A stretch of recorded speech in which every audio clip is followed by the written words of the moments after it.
Dans cette vidéo, on va créer la classe alien et ensuite on va créer la classe groupe alien qui va gérer en particulier le mouvement des aliens. Donc on bascule sur Eclipse. Alors ici on commence par créer un nouveau projet. Donc comme d'habitude on fait copier le projet numéro 3 qu'on va transformer en projet numéro 4. Donc ici copie, ensuite paste.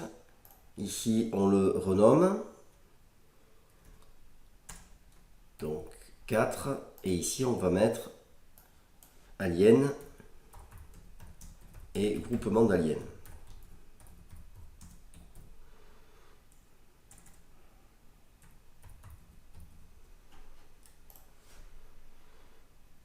On peut maintenant fermer ce dossier dont on n'a plus besoin.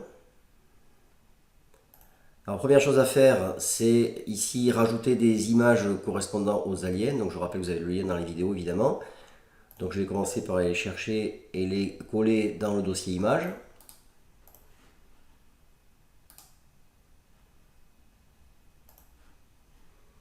Voilà, donc ici toutes mes images. Donc on a en fait à chaque fois pour chaque alien, vous voyez, on a deux images par alien puisqu'ils vont se déplacer et donc ils ont les pattes qui bougent au fur et à mesure. Alors maintenant, on va s'occuper d'abord de la classe constante qui est dans le package ressources, puisque on va rajouter évidemment les constantes liées à nos aliens.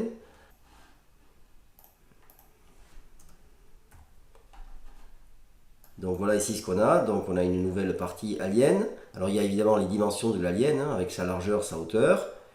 Il y a ensuite la position des aliens. Donc il y a ici l'altitude initiale de l'alien et ensuite une position X position qui est donc, alors évidemment que j'ai calculé de 29 plus la marge de la fenêtre.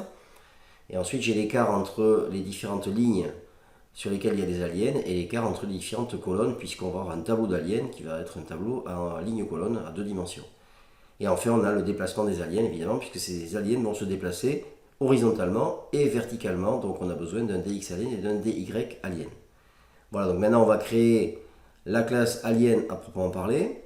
Donc ici on va aller dans les entités, puisque un alien est une entité. Donc ici on va faire nouvelle classe.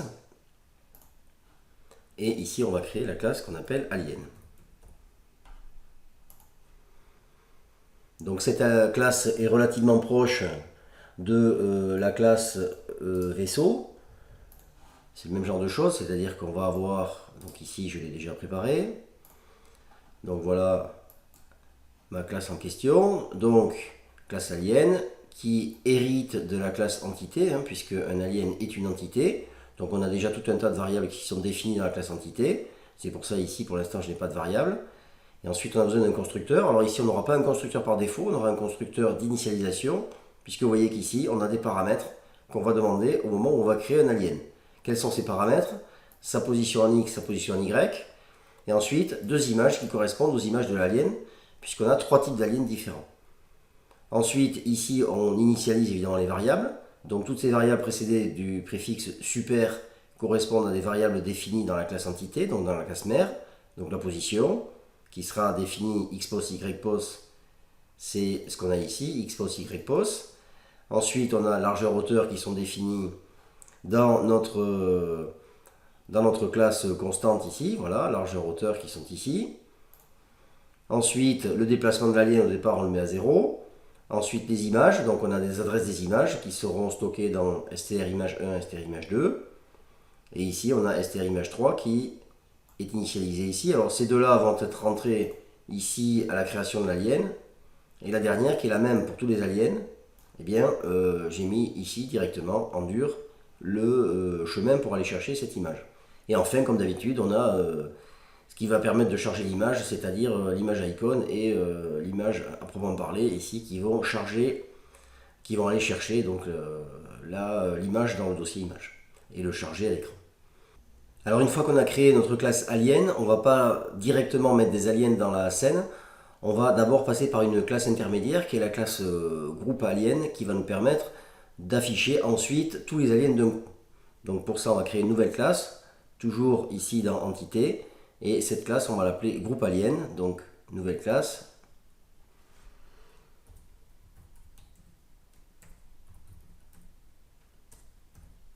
qu'on appelle groupe alien, comme ceci. Alors j'ai déjà préparé la classe évidemment, donc je la copie-colle et je vais vous expliquer un petit peu comment elle fonctionne. Donc comme d'habitude, donc ici, hein, d'accord, groupe alien, pas de problème. Alors, dans ce groupe alien, qu'est-ce qu'on va faire? Eh bien, on va avoir une variable qui est un tableau à double entrée. Donc ici, vous voyez, ce tableau, il s'appelle tab alien. Il va contenir des aliens et il a des lignes et des colonnes. C'est pour ça qu'on a ici 2 dimensions. Alors, combien il y en a? Eh bien, vous voyez, dans ce tableau, il y aura 5 lignes et 10 colonnes, puisqu'on va avoir nos aliens répartis sur 5 lignes et 10 colonnes. Donc, ça fait 50 aliens sur chaque tableau. Donc première chose, eh bien, on va dans le constructeur créer notre tableau d'alien. Donc ici, pour ça, j'ai créé une méthode qui s'appelle init tableau alien qui va être chargée de construire ce tableau d'alien. Et ensuite, on va l'appeler dans le constructeur. Donc quand je vais créer un nouvel objet, une nouvelle instance de groupe alien dans la scène, eh bien, ça va appeler cette méthode qui va créer mon tableau. Et mon tableau, il est défini ici. Alors comment ça marche? Alors pour mieux comprendre la construction du tableau, je rappelle ici comment est construit notre tableau d'alien. Donc on a ici 10 colonnes et on a ici 5 lignes. Sur mes lignes, j'ai une ligne d'alien particulier que j'ai appelé alien haut. J'ai ensuite 2 lignes que j'ai appelé les aliens milieu et j'ai 2 lignes que j'ai appelé les aliens bas. Donc on va retrouver ce tableau ici dans notre construction. Donc si je reviens ici, je constate que j'ai d'abord une boucle for qui va aller des colonnes 0 à 10. Autrement dit, on va aller de la colonne 0 jusqu'à la colonne 9, puisque dans un tableau, on sait que l'indice commence à 0 toujours et non pas à 1. C'est comme pour une chaîne de caractères. Donc je vais parcourir mon tableau comme ceci. Et à chaque fois, je vais dessiner cette colonne. C'est-à-dire je vais commencer par créer cet alien-là, ensuite ces deux-là, et ensuite ces deux-là. Donc si je reviens ici dans ma méthode, vous constatez que ici j'ai la création du premier alien. Alors il faut évidemment que je descende un peu tout ça parce qu'on ne voit rien. Donc voilà, on va couper, je sais pas, ici par exemple. Voilà, comme ceci. Et il faut encore que je recoupe. Alors attendez, je ne vais pas faire ça. Je vais couper plus loin ici, même si c'est pas terrible. Bon, ici. Je vais couper juste ici. Voilà, donc je reprends. Donc ici, je commence par la première ligne. Donc table alien 0, colonne. Donc colonne est donnée ici. Donc c'est la première ligne qui est numérotée 0 et colonne est à 0. Donc c'est 0, 0. Je crée un alien. Cet alien, pour le créer, je rappelle qu'il va être créé selon ce modèle qui est ici. C'est-à-dire qu'il faut sa position et les 2 images qui sont associées à l'alien. Donc ici, c'est ce que je fais. Je donne sa position. Donc la position, c'est position init alien, hein, j'ai appelé ça comme ça, que j'ai défini dans la classe constante. Et j'ajoute à chaque fois, ici, la largeur de l'alien et l'écart entre 2 aliens, et multiplié par la colonne. Donc ce qui va se passer, c'est qu'à chaque fois, quand je vais dessiner ça, donc le premier, la colonne, elle vaut 0, donc il n'y a pas de problème, il n'y aura rien, il y aura juste la position. Et ensuite, pour passer au second, il faut que je fasse la position de celui-là, donc le x init, plus la largeur de l'alien, plus l'écart, et là, je redessine mon deuxième. Et une fois que j'aurai fait ça, il faudra que je fasse ça, mais 2 fois, 3 fois, etc., etc., donc fois le nombre de colonnes. Donc ça, c'est ce qui va se passer ici. D'accord? C'est pour ça qu'on retrouve ici, donc là, le premier qui est là, et ensuite, fois le nombre de colonnes, on a, à chaque fois, on ajoute la largeur de l'alien, plus l'écart entre 2 aliens, et on décale à chaque fois d'un cran comme ça. Ensuite, on va faire ça pour toutes les colonnes. Donc ici, évidemment, pour finir, j'ai les 2 images, vous voyez, alien O1, alien O2. Ça, c'est la ligne des aliens O. Ensuite, je descends, ligne 1 à 3, enfin 1 et 2, eh bien, j'aurai les aliens milieu. Donc, je fais exactement pareil, on retrouve exactement les mêmes positions. Donc, c'est pour ça que je vais décaler comme ça ici pour qu'on puisse voir.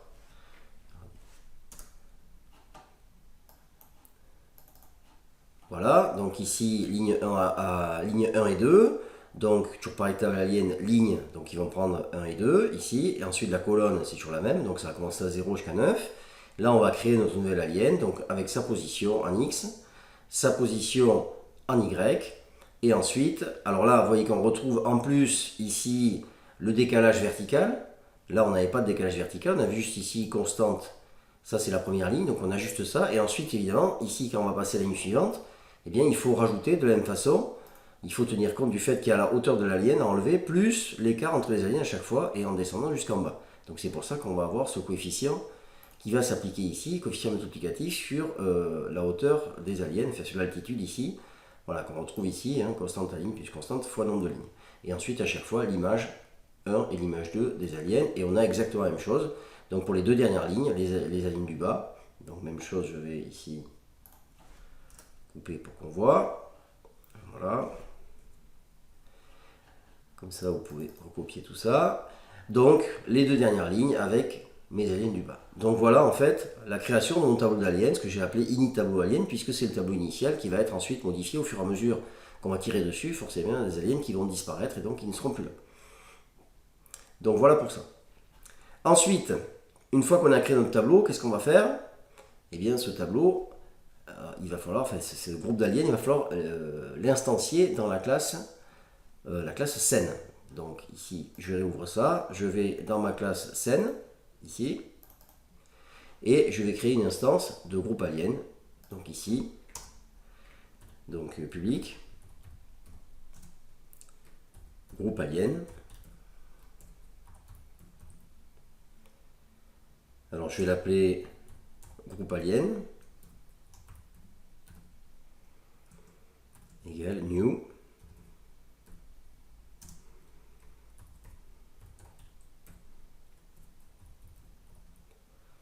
Groupe alien. Il faut ici que j'importe, comme d'habitude, ma classe. Voilà, donc j'ai ici créé ma nouvelle instance. Donc pour l'instant, évidemment, j'ai créé les choses, ça va fonctionner, je peux lancer si je veux. Voilà, alors évidemment, il faut que d'abord je sélectionne ici, comme ceci. Donc je sauvegarde tout ça, bien entendu. Et vous voyez, le problème, c'est que je ne vois rien, évidemment, puisque même si je crée mon tableau, c'est un tableau virtuel, hein, logique, théorique. Et il faut évidemment ensuite que je dessine tout ça. Donc maintenant, il va falloir que je dessine ce tableau. Alors pour dessiner ce tableau, on va d'abord regarder comment on fait. Donc dans la classe groupe alien, vous avez peut-être vu qu'il y avait ici une deuxième méthode dont on n'a pas encore parlé. Donc cette méthode, elle s'appelle dessin alien. Qu'est-ce qu'elle va faire? Elle va simplement dessiner le tableau des aliens. Donc on va parcourir notre tableau ici de la colonne 0 à la colonne 9. Ensuite, à chaque fois, on va aller de la ligne 0 à la ligne 4. Et on va dessiner, donc c'est-à-dire draw image. Quoi? Eh bien, le contenu du tableau alien ligne-colonne. Et ensuite, on va récupérer son image. Et ensuite, on va à la position qui est donnée ici avec getX et getY. Ok, donc si je regarde mon tableau, je vais partir de là, je vais dessiner cette colonne, puis ensuite je vais dessiner cette colonne, etc. jusqu'à la fin comme ceci. Donc maintenant, il va falloir ici appeler cette méthode dans la classe scène, et plus précisément dans la méthode paintComponent pour qu'elle soit appelée, qu'elle dessine nos aliens. Donc ici, je repars dans la classe scène. Ici, je vais maintenant en bas, dans ma classe paintComponent qui est ici. D'accord? J'avais le dessin du vaisseau. Et maintenant, je vais rajouter le dessin du groupement des aliens. Donc ici, je le copie-colle comme je suis très feignant. Voilà. Et donc dessin des aliens, vous voyez, this groupe alien. Hein, donc j'appelle mon instance de groupe alien que j'ai créé ici. D'accord? Donc mon objet groupe alien si vous préférez. Et ensuite, j'appelle sa méthode dessin alien G2 que j'ai définie dans mon groupe alien qui est ici. Voilà la méthode dessin alien. Donc il n'y a plus qu'à tester. Et je constate que ça m'a bien dessiné tous mes aliens. Donc si on veut mieux comprendre, pour ceux qui n'auraient pas encore bien compris comment ça fonctionne, donc je peux éventuellement supprimer ça. Donc si je vais dans le groupe alien par exemple, et qu'ici je change et que je mets 5, donc voilà, qu'ici évidemment je mets 5 aussi, je lance pour voir ce qui se passe, et vous voyez que cette fois-ci on voit bien que c'est bien fait par colonne, puisqu'il me manque les 5 dernières colonnes ici, puisqu'au lieu de mettre 10, j'ai mis 5. Donc, évidemment, ça ne sert à rien, donc on va enlever ça, on va remettre à 10. Voilà, donc je vérifie.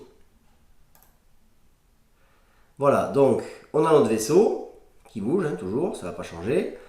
On a ici le groupe des aliens, donc vous voyez avec les 3 sortes d'aliens qui sont ici, et maintenant évidemment il va falloir faire bouger ces aliens. Donc qu'est-ce qu'ils vont faire? Ils vont se déplacer de gauche à droite, et puis quand ils seront au bout ici, ils vont descendre d'un cran, repartir de droite à gauche, etc., etc., descendre comme ceci. Donc ce sera l'objet de la prochaine vidéo.